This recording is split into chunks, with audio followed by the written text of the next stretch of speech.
Gledate Gorenjska poročila na GIF TV. En lep pozdrav, jaz se bom najprej opravičil za svoj glas, tako da bo večino ukrepov kasneje predstavil podpredsednik Gibanja Svobode, minister Matej Arčon. Bi pa rad vseeno dal dve besedi. Današnji sestanek z vsemi parlamentarnimi strankami je pokazal, da tudi politiki znamo takrat, ko je treba, biti enotni. Jaz si želim, da bi ta narodna enotnost trajala čim dlje in da bi ta obnova, ki zdaj sledi, dejansko dala zgled tudi bodočim generacijam, kako skupaj delati za dobro ljudi. Danes smo si izmenjali poglede predvsem na nabor ukrepov. Mislim, da smo tle zelo dobro usklajeni tudi z pogledi opozicije in da bomo skupaj pripravili v resnici naslednji teden zakon, ki bo še boljši. Govorimo o zakonu, interventnem zakonu, ki je primarno usmerjen v tiste ukrepe, ki morajo prijeti s septembrom, spravi konkretni učinki so že v septembru. Kot rečeno, več o teh ukrepih bo pa kasneje tudi v imenu Svobode povedal minister Matej Arčon. Jaz se pa opravičujem, ker danes ne bom razpolagal za vprašanja, ampak imam res izzive z glasom. Hvala. Predsedniku vlade. Naslednjega vabim k mikrofonu predsednika Slovenske demokratske stranke, gospoda Janeza Janšo. Dober dan, lep pozdrav vsem skupaj. V Slovenski demokratski stranki smo tekom tega in prejšnjega tedna pripravili vrsto predlogov in priporočil za ravnanje ob tej ujmi, ki je prizadela Slovenijo, predvsem za urgentne ukrepe, pa tudi za dolgoročno sanacijo. Zdaj te predloge smo, potem ko smo slišali tudi, kaj je pripravila vlada, bistveno skrčili, ker je tudi vlada sama oziroma pristojna ministrstva so pripravili nekatere iste predloge. Tako da sem danes predsedniku vlade predal mislim, da 44 predlogov priporočil in verjamem, da gredo v isto smer, v katero je krenila vlada s tem dvojnim pristopom, da se najprej sprejmejo interventni nujni ukrepi in potem še poseben zakon za obnovo. Jaz mislim, da je to pravi pristop. Tudi zametke organizacije za realizacijo tega pristopa, ki jih je včeraj predstavila vlada, gredo v pravo smer.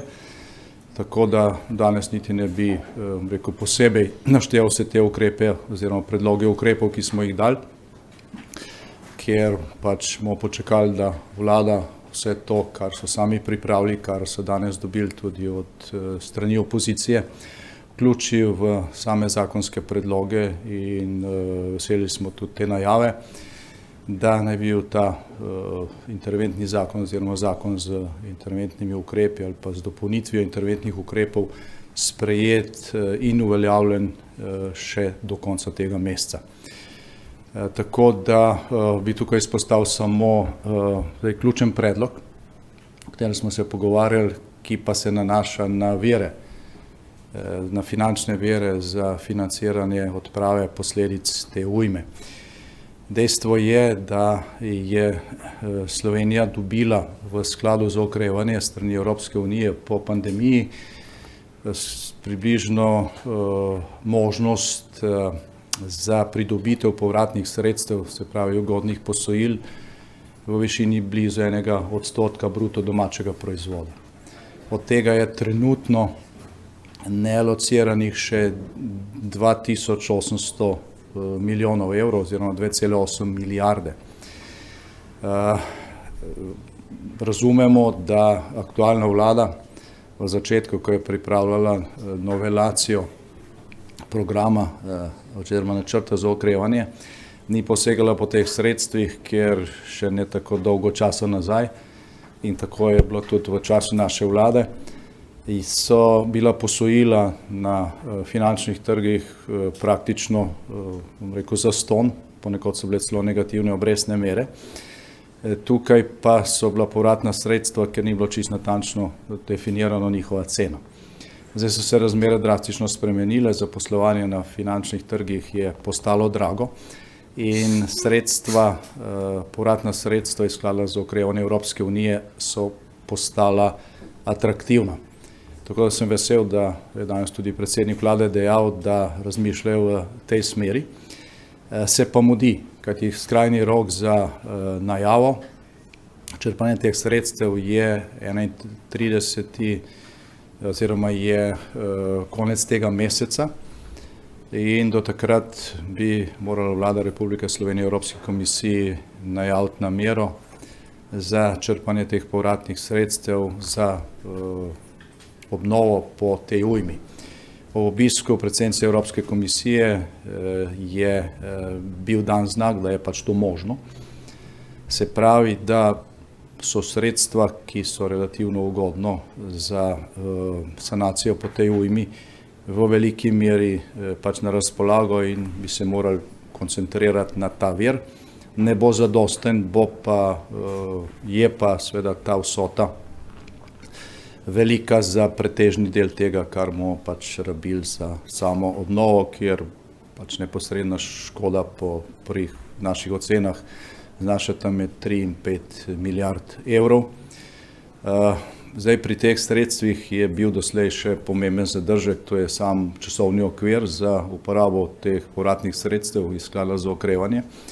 Ta sredstva je namreč potrebno porabiti do sredine leta 2026. Zdaj, če bi še posebej pri protipoplavnih projektih šli po postopkih, ki so običajni za slovenski zbirokratiziran sistem, potem seveda že samo umeščanje v prostor takih bolj zahtevnih objektov traja dlje časa. Zdaj pa je urgentna situacija, vlada je v ukrepih, ki jih je najavila včeraj, najavila tudi skrajševanje postopkov, se pravi, je to zdaj pač idealna priložnost, da tudi v tem relativno kratkem času za take zahtevne projekte zagotovimo tako sredstva kot tudi samo izvedbo. Bo pa potrebno delati bistveno hitreje, kot smo bili doslej v Sloveniji navajeni, kjer smo včasih takšne objekte, ki pa so marsikje zdaj številne kraje in tudi mesta rešili pred poplavami, samo umeščali v prostor 10 ali celo 15 ali celo več let. Tako da mislim, da je to najbolj urgentna odločitev, ki je pač potrebno sprejeti, se za to angažirati. Zdaj vsi ostali ukrepi, ki jih je najavila vlada, pa so več ali manj skladni z ukrepi, ki smo jih tudi mi predlagali, tako da pač pričakujemo naslednji teden predlog zakona in če bo potrebno še kaj dodati, bomo z veseljem konstruktivno sodelovali pri tem. Hvala lepa. Mislim, da imamo še eno novinarsko vprašanje. Če da, se predstavite, prosim. Metka Majer, Pop TV. Torej, zdaj v tem trenutku pravzaprav ne vidite neke točke, kjer bi vlada karkoli pozabila, ni zdaj nekih velikih odprtih vprašanj ali pa neke strašne kritike. Ali to že hkrati tudi napoved, da boste pravzaprav ta interventni zakon tudi podprli? Zdaj, to, kar smo slišali včeraj kot najavo vsebine bodočih 2 zakonov, gre v pravo smer, tako da tukaj ni problemov z našo podporo. Tudi pač ta prvi interventni zakon smo podprli, kljub temu, da nekateri amandmaji niso bili upoštevani, nekateri so bili. In predlogi, ki smo jih dali, in jih niti ne bom zdaj naštel, dal sem jih predsedniku vlade, pač gredo v isto smer. Mogoče so za nekatere odprte probleme predlagane nekoliko drugačne rešitve, nekoliko drugačni odstotki in tako naprej, samo vlada je tista, ki ima tukaj pred sabo mehanizme za natančne izračune in pač se ne bomo delali bolj pametni od tistih, ki razpolagajo z več informacijami.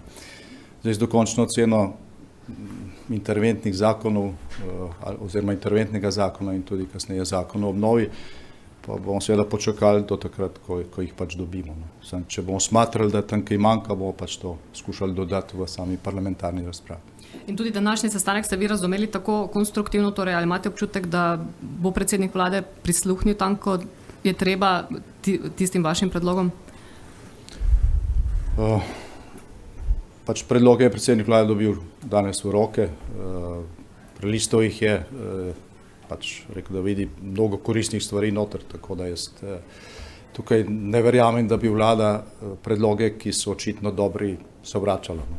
Kot rečeno, tudi pri tem prvem zakonu je bilo veliko tega, kar smo predlagali, sprejeto, ni šlo za mogoče razen pri tem solidarnostnem dnevu, za neko prestižno bitko v državnem zboru, in jaz pričakujem, da bo tak konstruktiven pristop tudi v nadaljevanju, kar se tiče obnove. Pa mogoče, ko sem že načel problem virov, zdaj tukaj dodaten vir, ki je po našem mnenju na razpolago in ga je treba uporabiti, so sredstva za kohezijo v finančni perspektivi, 7-letni finančni perspektivi, ki je pred nami. Tukaj je vlada prerazporedila znaten del sredstev iz tako imenovanih trdih projektov na mehke projekte. Se pravi iz infrastrukturnih projektov, iz stavb za razne institucije, ki jih potrebujemo, pač od zdravstva do institucij ali pa do objektov v lokalni samoupravi, na razne študije in tako naprej. Jaz mislim, da ni čas, da je to prioriteta in da je tudi tukaj nek dodaten vir, in smo predlagali v tem naboru ukrepov, da se skrčijo ta sredstva za tako imenovane mehke vsebine in se del teh sredstev prerazporedi v sklad za obnovo po ujmi. Hvala lepa. Hvala tudi gospodu Janši. Hvala. Hvala lepa. Naslednjega k besedi vabim v imenu Nove Slovenije gospoda Jerneja Vrtovca.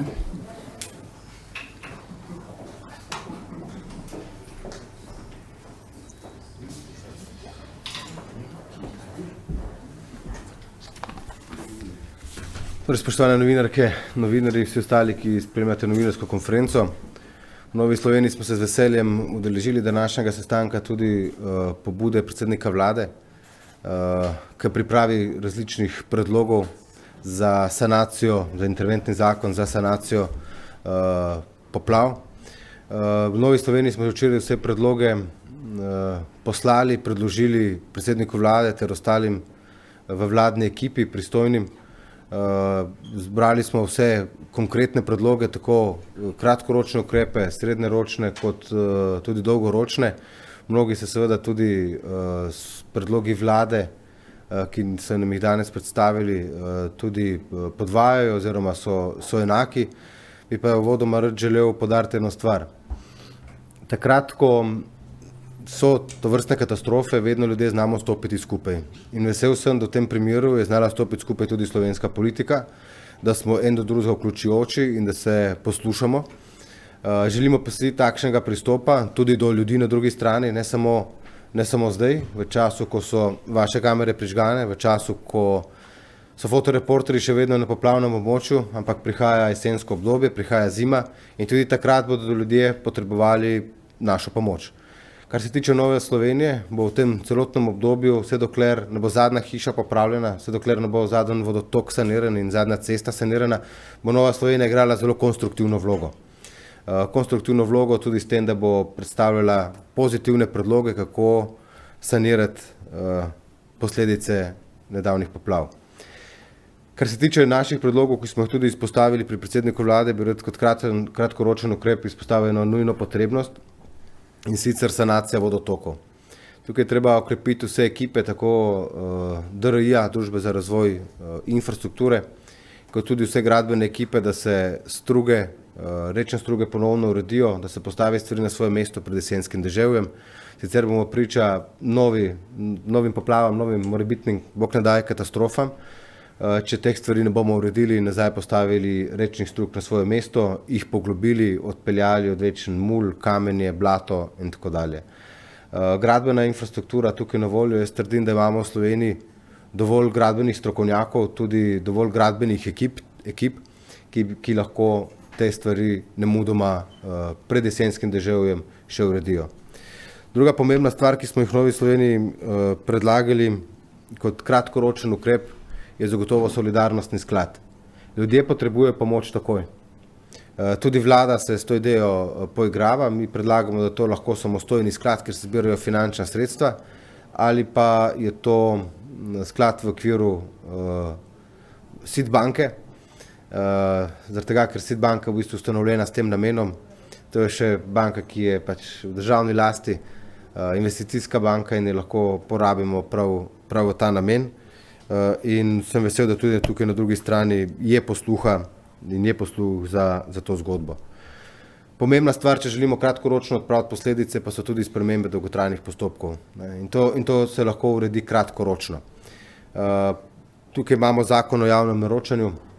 V Novi Sloveniji smo predlagali določene spremembe, da se skrajšajo roki, pritožbeni roki, da pride do direktnih pogajanj in tudi na drugi strani slišimo posluh pristojnih v vladi do teh ukrepov. In verjamem, da bo tudi v interventni zakonodaji, da bodo te ukrepi glede sprememb zakona o javnem naročanju, skrajšanja postopkov, dvig določenih mej za naročilenco, da bo tudi potem na zadnje v državnem zboru sprejeto. Kar se tiče še kratkoročnega ukrepa, so tako imenovane nadomestne gradnje brez pridobivanja gradbenih dovoljenj.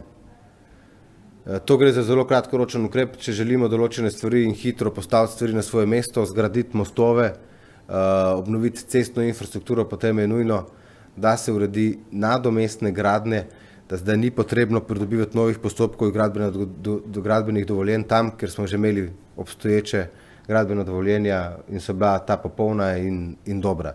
Se pravi, tukaj verjamem, da bo vlada temu predlogu Nove Slovenije prisluhnila. Lahko pa rečem, da celoten sestanek, ki smo ga imeli tudi s temi naborom ukrepom, ki jih je predlagala Nova Slovenija, da celoten sestanek je bil dober in da en drugega smo dokazali, da se znamo en drugemu prisluhniti in da se znamo tudi med seboj poslušati. Še ena pomembna stvar pa je za gospodarstvo. Vlada tudi pripravlja določen nabor ukrepov.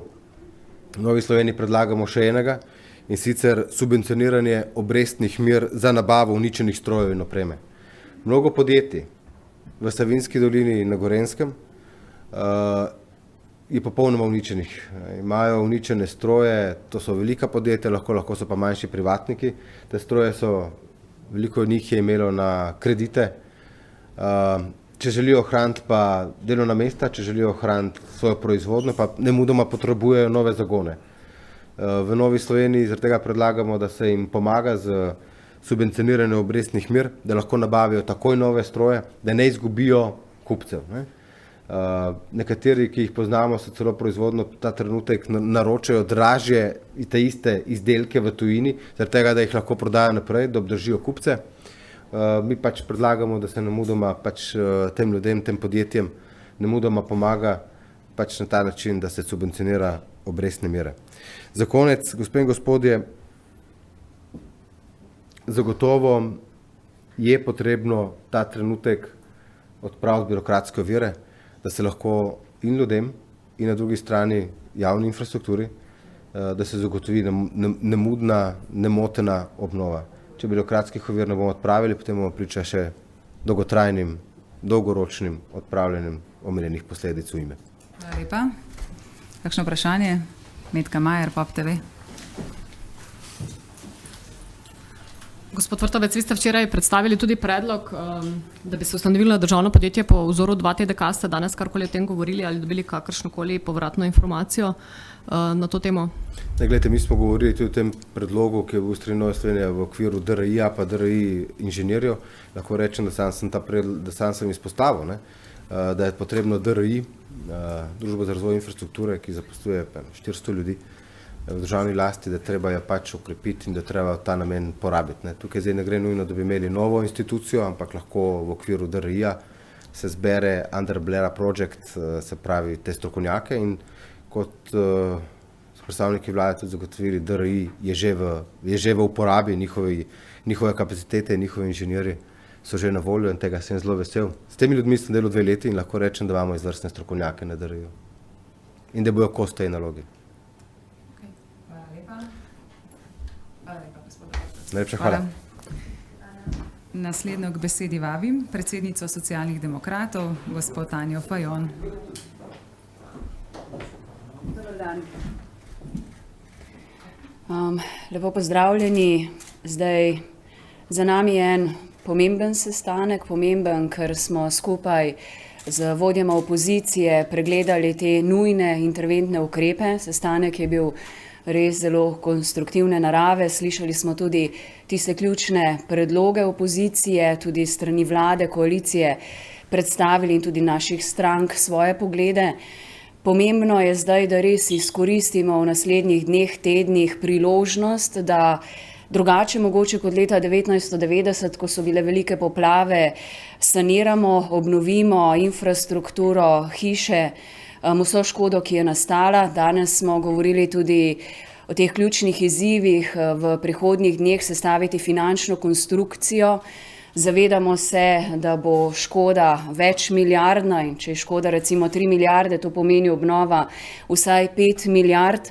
Zdaj pred nami sta dva ključna zakona in predlogi tako opozicije kot vlade, tudi nas Socialnih demokratov, ki smo jih vložili, gredo vsi bolj ali manj v isto smer. Tu so nianse, ki so mogoče drugačne, ampak dikcije bomo še sestavljali prihodnji teden, načeloma prvi zakon interventni, ki bo imel učinke septembra, sprejemali prihodnji četrtek, ampak kot rečeno, sama finančna konstrukcija, kako bomo sestavili vse možne razpoložljive finančne vire za sanacijo, bo sledila tudi v naslednjih dneh. To bo en velik izziv. Naslednji teden bomo skušali sestaviti tudi ta del skupaj, tako z bankami kot z zavarovalnicami, kot seveda z vsemi roki, ki so pred nami za črpanje evropskih sredstev, ki bodo na voljo.